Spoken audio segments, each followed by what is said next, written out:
સત્તા એક એવી ચીજ છે કે જેને પામવા માટે માનવી ગમે તે હદ સુધી જઈ શકે છે। 49 દિવસ શાસન કર્યા બાદ કેજરીવાલે છોડી દીધેલી દિલ્હી રાજ્યની સત્તા માટે હવે ખેંચતાણ તેજ થઈ ગઈ છે। આમ આદમી પાર્ટીએ કોંગ્રેસ પાસે સમર્થન માંગવાના ઘણા પ્રયત્નો કર્યા, પણ કોંગ્રેસ ન માની। હવે ભાજપે સરકાર બનાવવાની તૈયારી આદરી છે। દિલ્હી વિધાનસભા ચૂંટણીમાં સૌથી વધુ સીટ તો ભાજપને જ મળી હતી, છતાં પણ તેઓ સત્તાથી વંચિત રહ્યા હતા। પરંતુ હવે તેમણે ભૂલ સુધારી સરકાર બનાવવાની પ્રક્રિયા ચાલુ કરી છે। આમ આદમી પાર્ટીએ આરોપ લગાવ્યો છે કે સરકાર રચવા માટે ભાજપ તેમના ધારાસભ્યોને खरीदવાનો प्रयत्न કરી રહી છે। आम आदमी पार्टी के किसी भी विधायक का ये कभी मांग नहीं रही है कि एक भ्रष्टाचार के द्वारा तोड़ फोड़ के द्वारा खरीद फरोख्त करके सरकार बनाई जाए। अगर कोई स्वाभाविक सरकार बने ऐसी मंशा लोगों की रही है, लेकिन खरीद फरोख्त हो, उसके लिए राजनीतिक भ्रष्टाचार हो, इसके पक्ष में आम आदमी पार्टी का न तो कोई विधायक है और न तो आम आदमी पार्टी है। बीजेपी कोशिश कर रही है, इसमें कोई दो राय नहीं है। बीजेपी इस लेवल तक गिर सकती है, इसमें कोई दो राय नहीं है।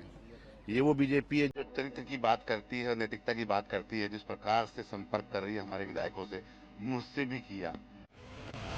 વિધાનસભા ચૂંટણીમાં ભાજપ અને સાથી પક્ષકારી દળને કુલ મળી 32 સીટ મળી હતી, પરંતુ આમાંથી 3 ધારાસભ્યોએ સાંસદની ચૂંટણી જીતી લેતા હાલ ભાજપના ધારાસભ્યોની સંખ્યા 29 છે।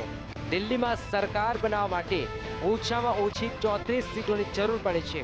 આમ છતાં ભાજપને આશા છે કે કેટલાક બહારના લોકોના સહકારથી તેઓ સરકાર રચી શકે છે।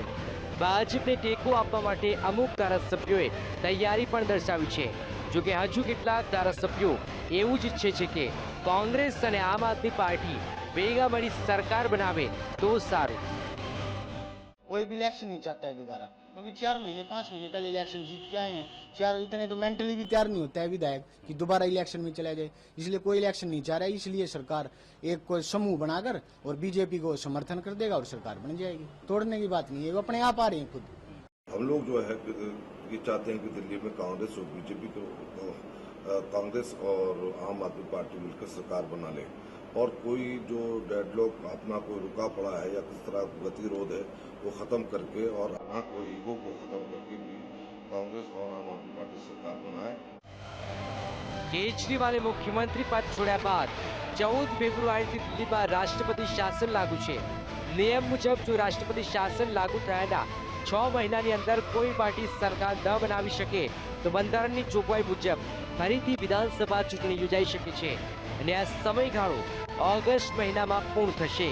કદાચ એટલે જ ભાજપે હવે સરકાર બનાવવા ઉતાવળ કરી છે।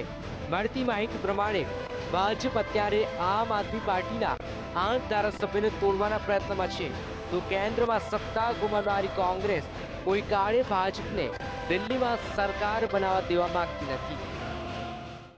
तो अब जो भी होने वाला हो, हम उसके लिए तैयार हैं।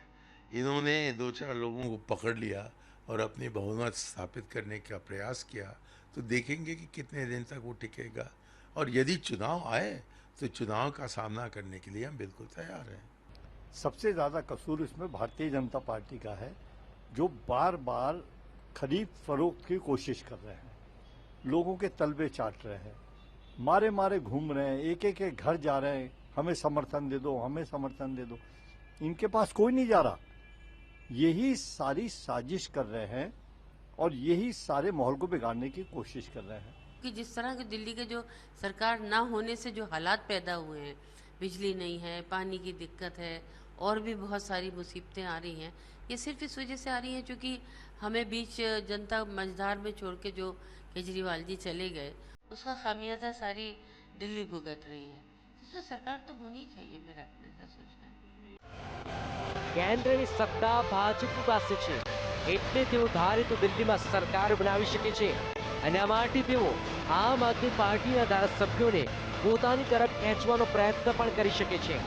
બની શકે કે તેમને પ્રયત્ન ચાલુ પણ કરી દીધો હોય, કેમ કે ભાજપ સારી રીતે જાણે છે કે જો ફરીથી વિધાનસભા ચૂંટણી યોજાય તો પરિણામ કોઈ પણ તરફ જઈ શકે છે।